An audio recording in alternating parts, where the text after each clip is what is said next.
Yeah, we're recording. Welcome to episode 5 of the Okanagan Real Estate Podcast, your source to buying, selling, and living in the Okanagan.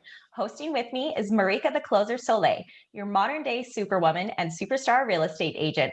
She's coming to you live from Kelowna and also services the West Kelowna and Lake Country area. And I'm your host, Raina Kucharan, your local Penticton and South Okanagan realtor. Today, we're excited to have on with us Darryl Reuter. Darryl is not only an amazing realtor with Royal LePage, but also has an extraordinary heart for giving back to his community. He has been awarded the Realtors Care Award of Central Okanagan and is an integral member of 100 Good Men, also known as Heroes, I think now. So welcome to the show, Darryl. Thank you. Sorry I didn't get the memo. We had to dress up. No, totally appreciate you being here. And thanks for the intro, Raina. I love it when Raina does our intro.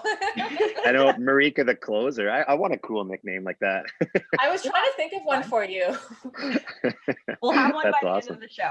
Yes. When we Perfect. promote it, we'll have one for you. Deal. So how are you doing, Darryl? You're in central Kelowna. So is it snowing there? Because where I am, kind of by the mall, it's definitely starting to snow and starting pretty good out there. Yeah, I'm right down at the bottom of Knox. It's definitely snowing up at the top of Knox. It's just like kind of randomly spitting a little bit here. It's just trying to snow. I think this is it. I think we're going to get a big snowfall now. I've got a light dusting in Penticton here up on the mountain, and I think there's probably more coming. Well, Christmas is coming. I'm so excited. Yeah. I'm excited. Christmas music on and everything's all set up so I could be like, cozy doing the podcast today. Are you ready for Christmas, Darryl? No, not at all. I'm the baby of the family. To buy for, right? I got the dogs to buy for. I'm the baby of the family, and it works out really well because I've played this along my whole life really well that I'm incapable of doing things. So my parents and my sister, they all buy presents for each other from me, and I just have to pay the money for it. So it actually works out perfect. That's like Same with like Christmas dinner. Like I'm not allowed to touch anything. I just sit on the couch and watch football or something, and it's awesome. It's like my secret. Well, we all know you're very capable of doing lots. Because you do. What about you? You guys went and got your tree yesterday? Yeah, we went in the backcountry, like up behind our house. It's called Idleback Lake. It's quite far out there, but we drove about 20 minutes up the logging road, chopped down 2 trees, one for me and my husband and one for our in-laws. It took us a long time to find the right trees, and I don't know if we were super happy with them in the end. I hear you. It's more about the experience, and then you have the smell of the real tree in your house. So. It's so nice. I did it. I love that. Yeah. And our friends ended up picking our tree for us, and it was like, it smelled great. It was nice and wide, but very scarce. But it's like the branches are super thin. Yeah, but you can make it look so good, right? Decorations, right? That's all you need. Okay, so what's going on in real estate this week? My numbers, I just checked the last 7 days. It's looking like we had 80 listed, 85 sold. So it's still pretty much the same as what's been going on in the last few weeks in the central or in the Kelowna area. What about you in Penticton? Similar? Yeah, in the South Okanagan, there was 68 new homes to market this week and 67 sold.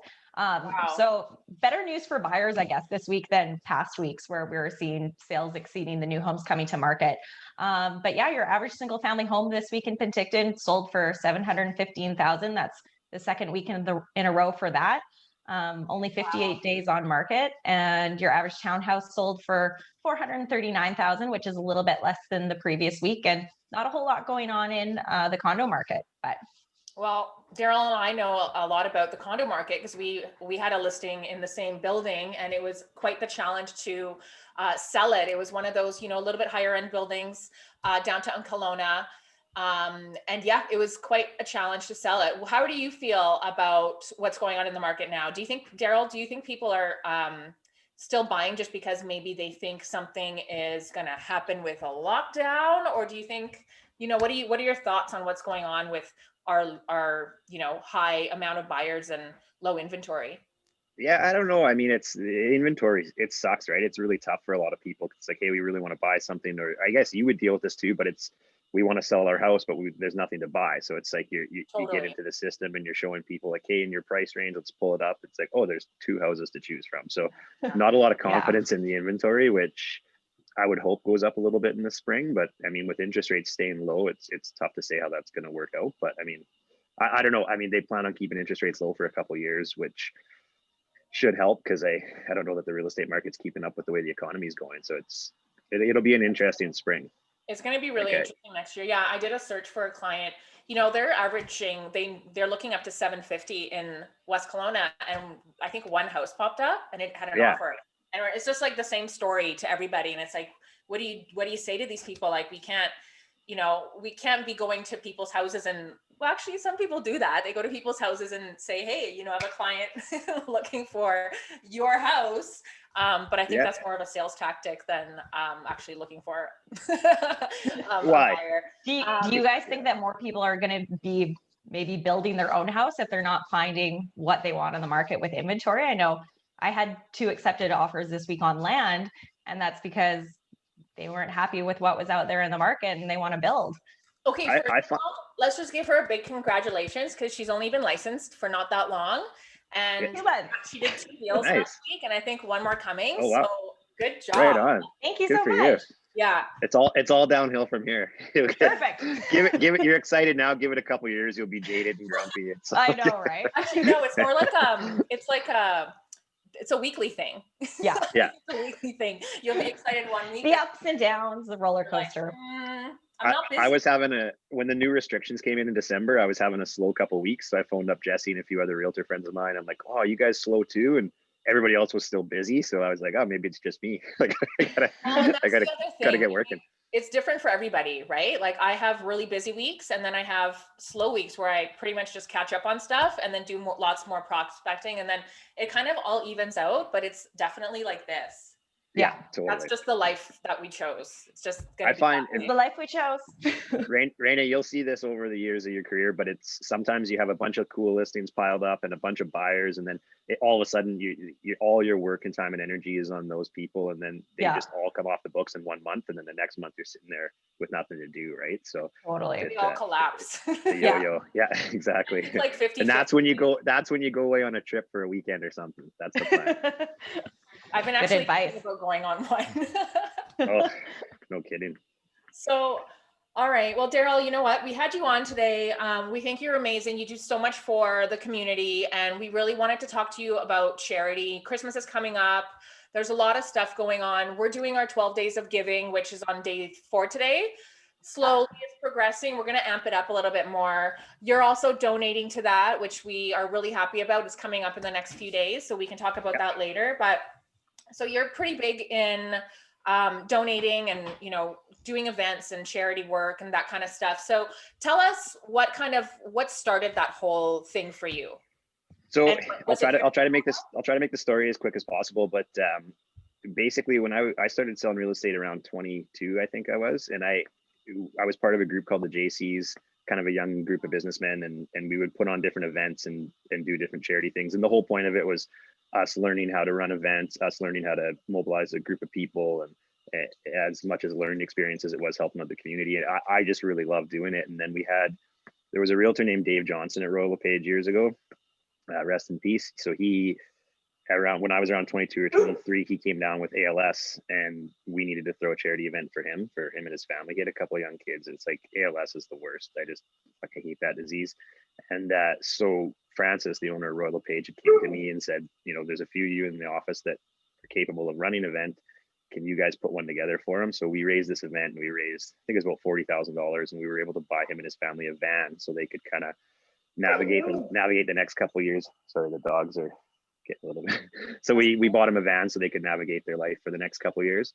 And after that, it just kind of made me realize, like, I have a bit of a gift where I can get people together, get them interested in a cause that I'm supporting, and, you know, be able to call in favors for attendance to events. Or the cool part about that event, so there was a guy, this is a bit of a side story, but there's a local artist named Dave Watland. I don't know if you guys have seen his stuff all over town, but he does really cool, like, rock, landscape, creek kind of art. Mm-hmm. And he had painted this painting of 4 shadows going through a rocky creek, and that was to be auctioned off at the event. And it was supposed to be Dave's family about the rough time that they were going through. Wow. And I bought that. I paid, I think it was $500 or $600 to buy that at the event, and it sat in my room for years. And every day I would see that and it kind of reminded me like I'm capable of doing this, which was huge for me. And that painting has since gone on to raise thousands and thousands for ALS and a few different fundraisers we did. But Wow.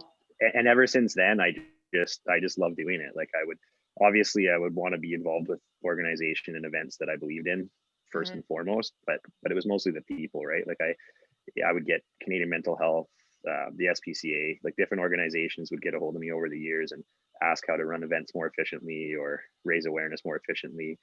And I just loved being a guy that could be counted on to do that. So that's kind of where it all came from. You definitely are. And, you know, so you and Jesse are doing something now, is that over?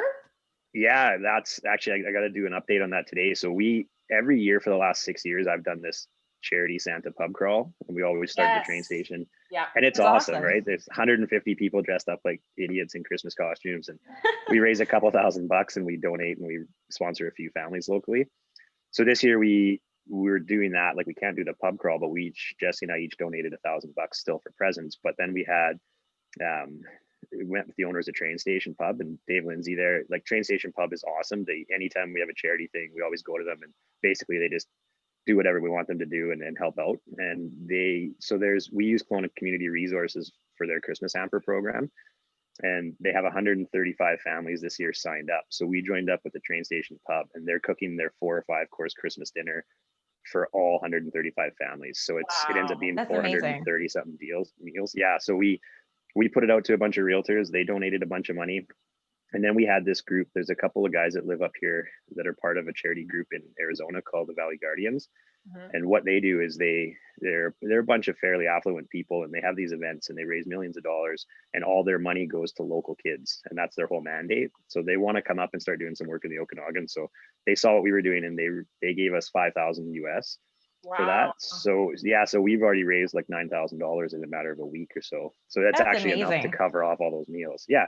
So just had to put in a couple like pointed phone calls and it gets done. So yeah. So that's my next question. Like, is it hard? Like, do you, like, obviously you said this is a gift you have, you connect people, and like, does it take away from your work and everything you do? Or is it just really a few phone calls and just being like, cause you got to just ask for it, right? Yeah. I mean, it's kind of part and parcel with my work. Like a lot of people that I count on are, you know, people in the industry that I partner with on different deals or different things, right? So it's talking to lawyers, financial people that I know, people that do business together, that we're friends together. It's like, hey, I need you to support me on this kind of thing. The problem with it is that I feel you only have a certain amount of asks per year. So it's, you know, I'm not going to come to you, Marika, and like once a month and say, hey, I need you to donate to this charity event, because it's going to get pretty old, right? So for sure. kind of spread it out. Plus they come back, because every time I ask somebody for a donation, when it comes around a few months later where their kids are selling Purdy's chocolates or something at school, like I get that phone call coming back. Yeah, exactly. So you've made all these connections through your work with real estate, and it's really like transpired into your charity work as well.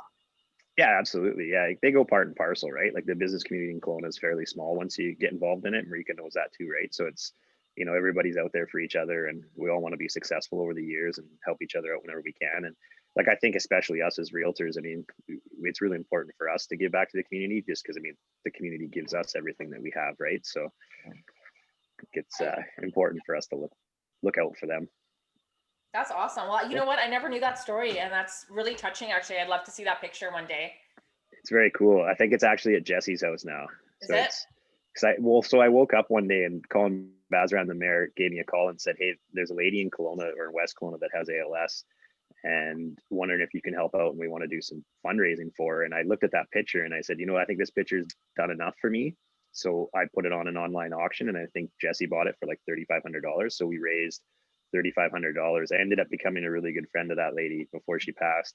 They were doing an 80-kilometer bike ride for her to raise money, and I went and bought a road bike, and the very first time I was ever on a road bike was an 80-kilometer ride. So, yeah. Well, I definitely came last place. It was apparently it wasn't a race, but coming in last place. It wasn't about that. No, no, exactly. So since you kind of segued into the whole healthy, you know, smoking a cigar and riding. Sorry. It's about balance. Yeah, totally. Yeah. No, totally. Like I say, I didn't know I was going to be on video, but It's all good. It's all good. You can have your cigar. yeah. Where's your Yeah. coffee? Yeah, it's actually down right beside me here. That's good. So I was going to ask you, because I know you started, you're part of now. So you have generously donated some meals from your new venture, which is the restaurant. Yeah, That's Blk Box. Yeah, Blk Box, and it's totally healthy, meal planning, protein shakes, that kind of thing, right? Do you want to maybe tell us They a little look bit so about good. that? It looks yeah, good. like it's amazing actually. So Lonnie Van Diest, a good friend of mine, everybody in Kelowna knows him. He was in charge of Moxie's here for years and a bunch of other restaurants, and he had this idea where he wanted to do this healthy kind of meal prep, grab and go, high protein, low carb, just healthy, quick stuff. So just an alternative to fast food for people. Yeah, obviously the health food sector is getting huge. So he had this idea, and Greg Sabel came along board, and Greg he's won a couple Juno awards. He plays in Paul Brandt's band still and stuff. And he's so smart and so creative on the marketing side. So those two approached me, and they wanted somebody that could get involved as a bit of an investor, but also that had a bit of a network that could kind of help grow it. And the vision that those guys have is amazing. So it's been going awesome. It's been open for about a month or so now, and we got plans in January to start with the delivery program and that kind of stuff. So great. I can't wait to check it out. Yeah, you'll have to. Absolutely. Yeah. Well, the branding is just awesome. I love it. Yeah, it's really cool. That's all Greg. Like, he's so smart that way, right? So that's fantastic. You'll have to expand to Penticton and South Okanagan and Vernon, everywhere. Yeah. Absolutely. Yeah, we'll be everywhere. That's Well, and especially like with more people not going out to restaurants on a regular basis right now, just with COVID and stuff, I think this is the perfect time to launch something like this. Yeah, like it was obviously, we had, like, it had been in the works for about a year, and we had to launch it at that time. So it was we were a bit apprehensive, but the support that we've got from people we know and the community in general has been pretty awesome. And yeah, I think it's a decent time for that, where it's like, hey, we can go grab something and bring it home, and it's healthy, and it's not like ordering food online from one of these services. And I'm guilty of that. I'm getting a bit bored of it, to be honest. Yeah, there's only so many options. I think I knew I was in trouble when the skip the disc driver, he's been to my house, like the same one, like 3 or 4 times, and he knows me by name. It's like, that's probably not a good sign. Well, then you're on like a first name basis. Yeah. Hey, Darryl. Oh yeah. Good. So it's a little bit, and you get your first month of free deliveries. Oh, that's a good deal. I'll have to look into that. Thank you. So. Yeah. Yeah. Perfect. So Darryl, I have to ask you, because I was looking online and there was these rumors that you have a tattoo of a fire-breathing unicorn. Is that true? Yeah. Absolutely. And it's not small. It's not small too. No, so but what's the story behind that? One of the charities I'm really involved in, and actually a friend of ours in Toronto started it across Canada. It's called Motion Ball, and there's about 15 events across Canada every year for Motion Ball. And the main one, it's called Marathon of Sport. So what it is it's usually geared towards young professionals. So they get teams of 10 together, and they raise a bunch of money to go in this day of sports where every team gets a Special Olympic athlete on their team. And that's obviously where all the money goes to. So we raise about, I think it's up over $2 million a year across Canada for Special Olympic athletes. And it goes towards all their training and their traveling. It's such an integral part of them maintaining a good healthy life and being connected to other athletes and the community. So a friend of mine, Derek Fear here, he's huge. So he's the one that does it here every year. And our team has always been called the Fire Breathing Unicorns.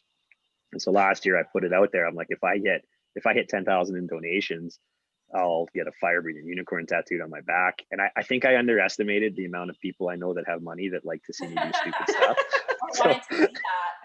Yeah, so it hit 10,000 in like 2.5 days. I was like, maybe I should have rethought that. But we ended up getting about 17 or 18,000. So it was pretty cool. Like, you got to look for unique ways sometimes. And I don't suggest everybody gets a tattoo to do that, but there's always unique ways you can kind of think outside of the box, rather than just, hey, here, give me a pledge, I'm going to do this event. Right. So I love that, though. You're so dedicated, and to literally give up your back for it. Dedicated. Yeah, that's the. I keep seeing this picture of you with the half beard. Oh yeah. That was another one you did this year, right? Yeah, that's like, because when COVID happened, my partner Dave Kotler and me, we wanted to his wife's a doctor, and we have a lot of friends and stuff that work at the hospital. So we wanted to do some fundraising for the KGH Foundation to help out during that COVID time. And Krista McDermott, fellow realtor of ours, she hates my beard, so she's like, I'll donate $1,000 if you just shave it off. And then Laura Prosky and Christy, the other realtors, they were like, well, if you shave half of it off and keep it for 2 weeks, we'll donate $1,000 too. And before I could say no, there was like another 6,000 or 7,000 had been donated. So I'm like, well, I'm doing this. But the worst part is I kept forgetting it was there, and I would be out in public and people would be looking at me funny. I'm like, what's your problem? What? Yeah, I'm like, oh right, I only have half a beard on my face. I guess you could put like a mask over it half the time, but yeah, exactly. Yeah. It was pretty bad. It was long at that time too, so it was like probably down to here. It was pretty bad. It was really long. Yeah. I guess what we'll do when we post our podcast, we're gonna have to get some pictures of your tattoo. We're going to have to get a full list of all the things you do. And we're going to have to get a picture of that beard so I can show Brayna, because she probably hasn't seen it. Okay. I'd love to see that's it. Awesome. Yeah. Awesome.